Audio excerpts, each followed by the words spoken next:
หรือเป็นพระคู่ก็ขอให้ท่านไก่แก้วนั่นแค้นคบกลมปลายคันที่มีความสุขความเจริญอยู่ในพระพุทธศาสนาก็ขอให้ขวัญนั้นนางแทงอิงลานเด้อสาธุสาธุสาธุอันบัดที่นี่ก็พ่อหรือแม่และพี่น้องก็ได้เบิ่งข้างไก่ฮัดเบิ่งก่อนแกะข้างไก่แกะไข่นำเด้อโอ้แม่ภาพหนู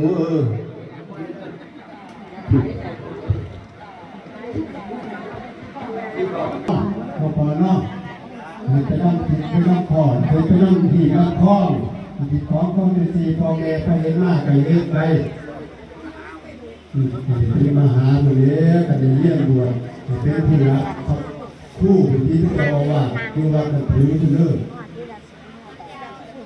นั่งนอนจะสวยอยู่เนี่ย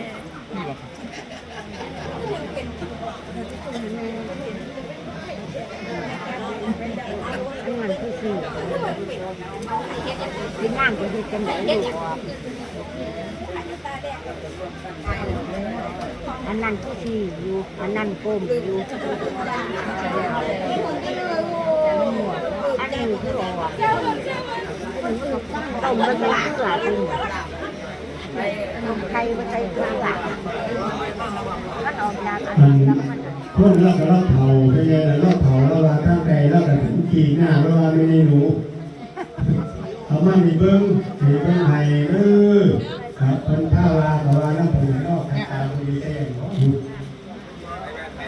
อ้ยข้างไกลกับแทงกบไปมีเราพอนอกล่างแท้กบไปกระแดล่างมีพอมีสิแข็งมีหลักต้นเกงมีหลักต้นสเกงเบิ้ง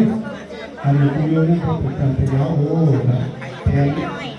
แบบมีน้ำแทนมีหลานยังมีได้แต่ว่าเพื่อนเปลือกโอ้โหห้ามที่เราเนาะเนาะมาที่นี่นะที่นี่อันนี้ก็นี่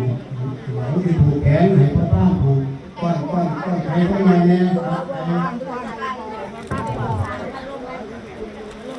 เอาทั้งใจอันนี้นอนที่ละมันจะต้องประกอบด้วยละที่ทำมาเมื่อไอ้ข้าวผ้าถูกเรา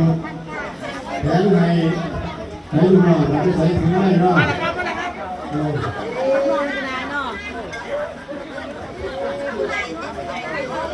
ขายดีต่างๆ